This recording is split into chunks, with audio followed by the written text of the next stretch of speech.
Mon fond de recherche, c'est tout ce qui est perception multimodale. Donc je m'intéresse à la perception avec des caméras, des microphones, des Kinect, des télémètres laser et tout ça en même temps. Et ça engendre pas mal de choses pour plein de domaines connexes et plein d'applications différentes.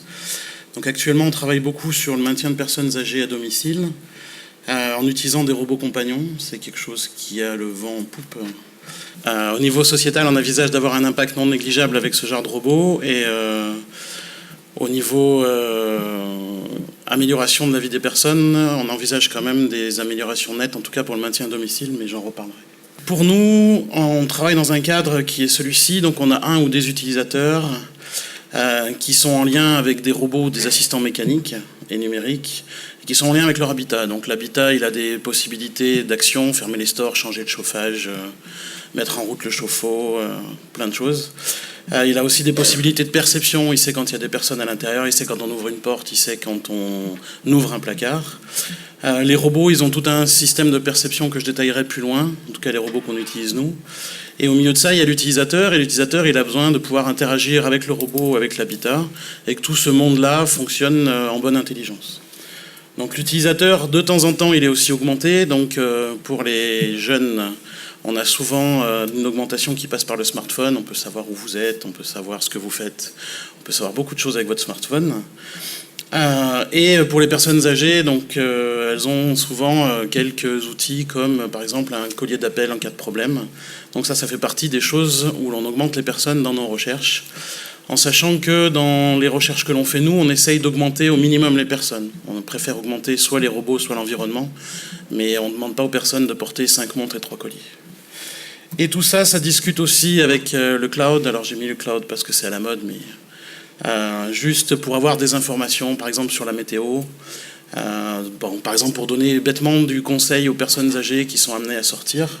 Le robot peut leur dire qu'aujourd'hui il ne va pas faire beau et qu'il faut partir avec un parapluie ou des choses comme ça. Et aussi avoir tout un tas de données partagées entre, par exemple, le robot compagnon, un agenda médical et puis les assistantes qui viendraient aider les personnes âgées à domicile. Alors en fait, on travaillait beaucoup sur les espaces intelligents ou perceptifs, donc intelligents entre guillemets. C'est un terme qui est pas du tout bien utilisé ici. Donc c'est des espaces où il y a beaucoup de caméras, beaucoup de micros, des effecteurs, on peut lever les rideaux, on peut bouger des projections sur les murs. Donc c'est des espaces où on peut détecter les personnes, où on peut savoir si elles sont assises, si elles sont debout, qui discute avec qui fait quoi, qui est où. Et c'est aussi des espaces un peu plus grands, donc ça c'est le Grand Amphi de l'INRE à Grenoble, où on avait mis au point des systèmes qui nous permettaient de faire des prises de vue automatiques. Il y avait 4-5 caméras, une dizaine de microphones, et à la fin on avait un film en live avec toujours la meilleure caméra et le meilleur microphone. Mais c'est aussi des espaces équipés comme des appartements intelligents, donc là vous avez le fameux Domus. Donc c'est un appartement intelligent qui est équipé de caméras, de microphones et de beaucoup de capteurs, des détecteurs de présence, des contacteurs de porte. Tout un système KNX, pour ceux qui ne connaissent pas, donc c'est un système qui gère le réseau électrique, qui permet par exemple d'allumer la bouilloire automatiquement le matin, de savoir quelle est la consommation électrique de quelle prise, de gérer tout l'éclairage et tout le chauffage de la maison par exemple. Et on en est venu au robot. Donc ici vous avez une photo du robot compagnon qu'on utilise dans nos recherches.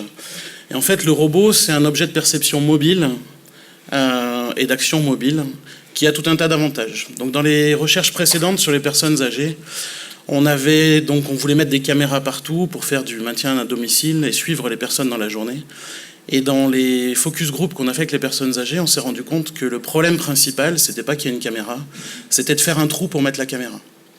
C'est-à-dire que le fait qu'il y ait une caméra, c'est quelque chose de totalement acceptable. Le fait de faire un trou dans un mur pour passer un fil et pour mettre une caméra, c'est totalement inenvisageable.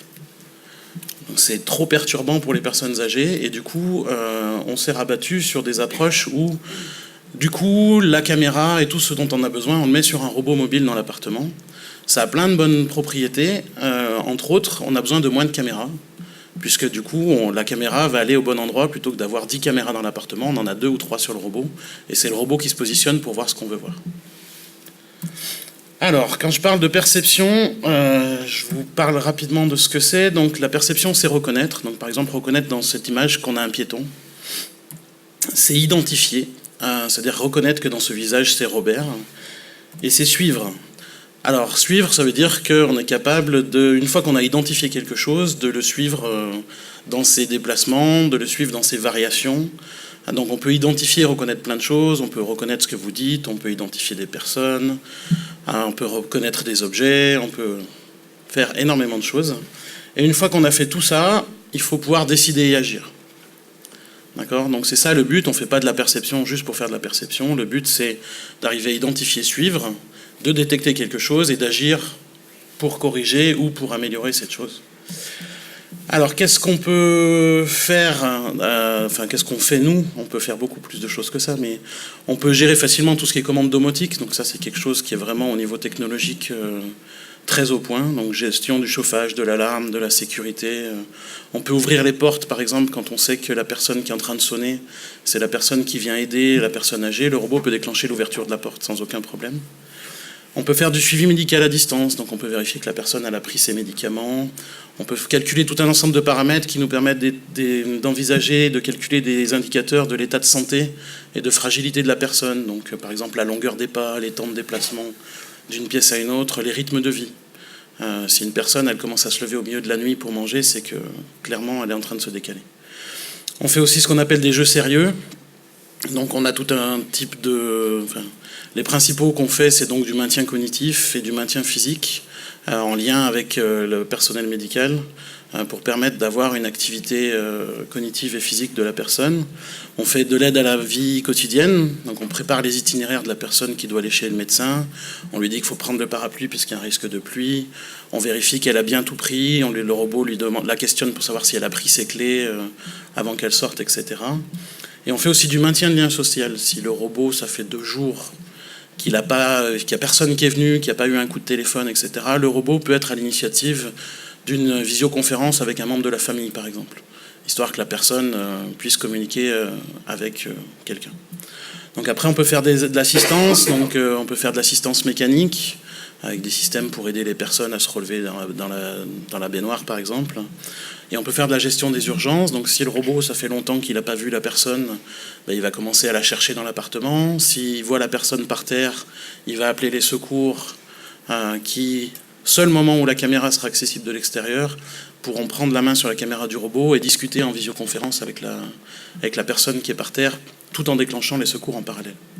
Donc pour pouvoir évaluer l'urgence. Alors les applications de ça, tout ce qui est télésurveillance, actimétrie, donc vérification des rythmes des journées des personnes. Pour le maintien des personnes âgées et fragiles à domicile, ça c'est le cœur de ce que nous faisons actuellement. On fait aussi de l'assistance pour les personnes handicapées. Donc j'en reparlerai un peu plus tard, mais on a des fauteuils roulants autonomes qui se conduisent tout seuls. On a des grues de levage, des choses comme ça. On fait aussi de la programmation de son environnement par l'utilisateur final. Comment faire en sorte que l'utilisateur ait vraiment la main sur son système domotique. Donc avec tout un système de programmation. Et on fait de la gestion énergétique des bâtiments. En sachant où sont les personnes et ce qu'elles font, on peut optimiser le chauffage et la climatisation. Donc ici, quelques vues de certaines applications. Donc vous avez tout en haut un système de programmation de son environnement domotique chez soi. À droite, vous avez des déambulateurs équipés qui permettent d'avoir tout un tas d'informations sur la marche des personnes, sur leur environnement et aussi d'avoir un minimum de sécurité. En bas, vous avez un système de suivi 3D des personnes dans un environnement équipé avec 5 caméras. Et à gauche, vous avez un système qui a été installé en test qui prédit les déplacements des piétons. Donc il reconnaît, il identifie, il suit et il prédit les piétons pour pouvoir gérer un feu qui permet de désengorger le carrefour qui est ici. C'est-à-dire qu'en prédisant que tel piéton va aller prendre le bus et tel piéton va plutôt traverser la rue, ils arrivent à gérer le feu voiture, feu piéton, ce qui permet de fluidifier le carrefour. Alors, cette introduction étant faite sur ce qu'on a comme briques de base, je vais plutôt m'intéresser à ce que je fais actuellement, qui sont dans la thématique de la journée. Donc, actuellement, je m'intéresse beaucoup à l'interaction sociale pour les robots compagnons, et cette interaction sociale, je la vois comme une condition à l'acceptabilité. Donc, on en reparlera plus tard. dans la journée. Donc on a beaucoup de robots disponibles depuis très longtemps. Dans l'industrie, on a énormément de robots. On a des robots médicaux. On a des prothèses aussi qui commencent à être fonctionnelles. On a tout un tas de robots militaires qui sont très fonctionnels, qui fonctionnent très bien. Donc vous avez des drones, vous avez le Big Dog qui sert à transporter du matériel, et vous avez le Hercule qui est un exosquelette qui permet entre autres de transporter des charges lourdes. On a aussi une arrivée de robots compagnons ou de robots pets. Donc ici vous avez 3 robots français. Vous avez le Compay de Robosoft qu'on utilise nous dans nos recherches. Vous avez le Reti. Enfin, on utilise les 3 en fait. Vous avez le Reti qui est un petit robot compagnon qui est très expressif au niveau des émotions et du visage. Et vous avez le Nao que vous avez peut-être déjà vu, qui peut marcher, s'asseoir, se lever, danser et faire tout un tas de choses. Et vous avez au bout de la chaîne des robots ultra réalistes, donc surtout celui de droite. Donc c'est les travaux principalement du professeur Ishiguro au Japon. Ou alors là, le but simplement du robot, c'est d'être le plus réaliste au niveau comportement physique par rapport à l'être humain. Le robot a aucune autre capacité, c'est-à-dire que même s'il ressemble beaucoup à un être humain, il n'a aucune capacité de réflexion, il ne peut pas monter des marches d'escalier. Mais au niveau des attitudes, des mouvements de tête, des clignements des yeux, des expressions du visage, c'est vraiment parfait. Enfin, en tout cas, c'est très proche. Et donc dans tous ces robots-là, et surtout pour les derniers, il faut faire attention à ce qu'on appelle l'effet vallée de l'étrange, où il peut y avoir un rejet du robot de par son comportement ou de par son mimétisme à l'être humain, qui est assez intrinsèque. C'est-à-dire que ce n'est pas un rejet vraiment conscient, c'est vraiment une gêne que les gens ressentent au robot, et c'est vraiment quelque chose de problématique. Donc nous, le but, c'est d'arriver à doter les robots de capacités d'interaction sociale. Donc l'interaction sociale, c'est quelque chose qui est assez inné chez l'être humain et qui s'enrichit avec des conventions culturelles. Comme le disait Pantic en 2008, il faut arriver à améliorer l'interaction sociale avec les robots pour augmenter leur acceptabilité. Le but, c'est simplement de dire, si un robot il a quelque chose à vous dire, il ne se met pas derrière vous, il ne met pas un gros bruit de klaxon pour vous retourner pour lui parler. Il va faire la même chose que quelqu'un qui a une question à vous poser dans la rue, il va vous contourner, il va arriver de face en ayant une attitude qui soit la plus expressive possible sur son but. Donc c'est ça qu'on veut faire, et sur ça, on veut aussi que le robot soit capable de comprendre les attitudes des gens.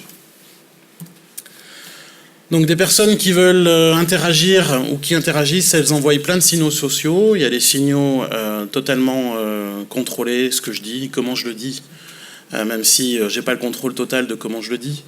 Et il y a plein de signaux sociaux qu'on envoie par notre attitude, notre posture, le regard, si on prend une attitude dominante, si on s'approche.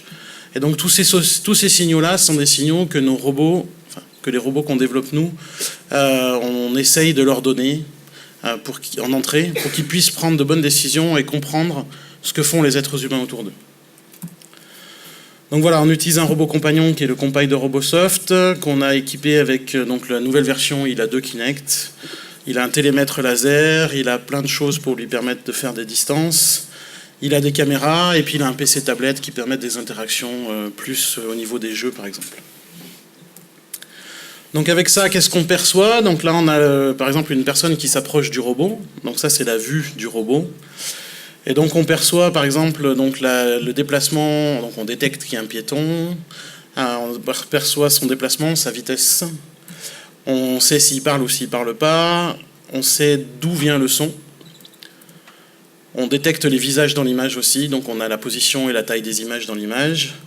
On calcule le squelette en utilisant la Kinect, et à partir de ce squelette-là, on calcule des rotations des hanches par rapport aux chevilles, du torse par rapport aux hanches et des épaules par rapport aux hanches, qui nous donnent beaucoup d'informations sur la volonté d'interagir. Et en utilisant toutes ces informations-là, à 93%, on arrive à détecter que quelqu'un s'approche du robot avec l'intention d'interagir, ou quelqu'un va juste passer à côté du robot. Donc on a toute une base de tests là-dessus.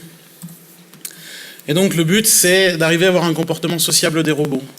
Donc il faut que le comportement soit sociablement acceptable dans ses déplacements, dans ses interruptions et dans ses interactions. Si vous mettez un robot chez une personne âgée, et que le robot, chaque fois que la personne passe à côté d'elle, il commence à se tourner vers elle, à s'allumer, à faire du bruit, à vouloir lui parler, par exemple avec de la synthèse de la parole, alors qu'elle voulait juste passer dans le couloir, au bout de 2 jours, il va y avoir un rejet complet du robot. Il est trop intrusif et c'est pas sociablement acceptable. Donc il faut donner au robot la capacité de percevoir si les gens veulent interagir avec lui, et si les gens veulent interagir avec lui, de réagir en fonction. Mais il y a d'autres choses qui sont importantes, c'est quand il perçoit ce que les gens veulent faire, il faut aussi qu'il puisse agir en concordance avec ça, et s'intégrer sociablement avec les humains qui sont autour de lui.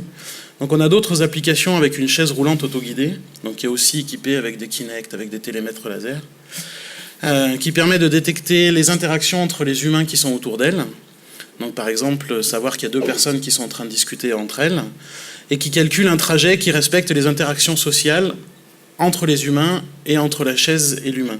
Chaise, bien sûr, qui porte quelqu'un, donc il faut que ces interactions sociales soient vraiment bien gérées.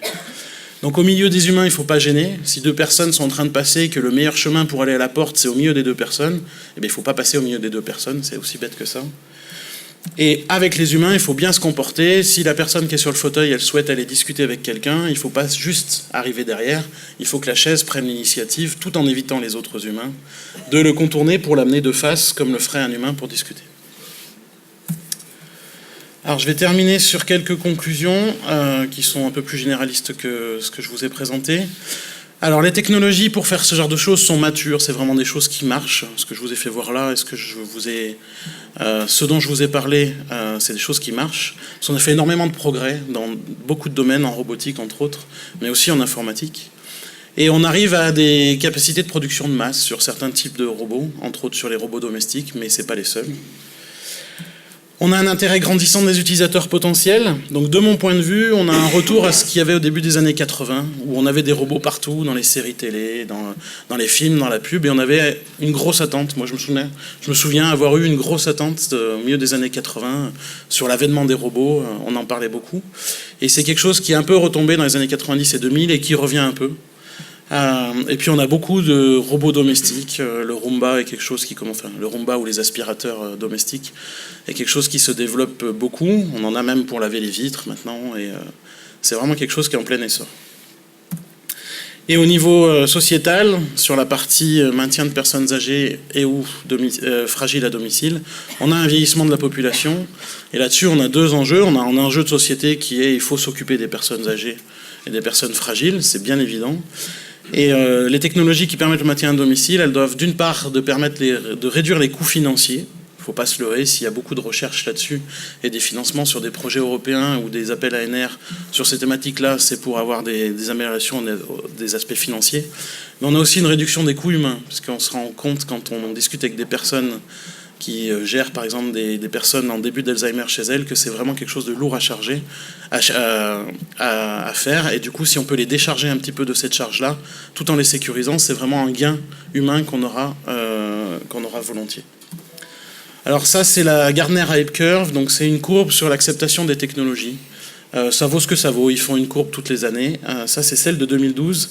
Et donc les robots mobiles, ils sont dans la phase montante, c'est-à-dire une phase où les gens attendent, ont beaucoup d'attentes sur ces données-là. Et puis ensuite, on a la phase descendante, où les gens se rendent compte que finalement, ça ne marche pas aussi bien que ce que ça devrait, et il y a un léger désintérêt. Et ensuite, pour les technologies matures, il y a une progression lente qui amène à l'acceptation de ce genre de choses. Et puis pour les technologies pas mûres, il y a juste un arrêt brutal en bas de la courbe descendante. Donc pour l'instant, il y a beaucoup d'attentes, et les études qu'on a menées, entre autres, nous portent à croire que, par exemple, pour les robots compagnons, le développement du marché devrait se faire pas bien avant 5 à 10 ans.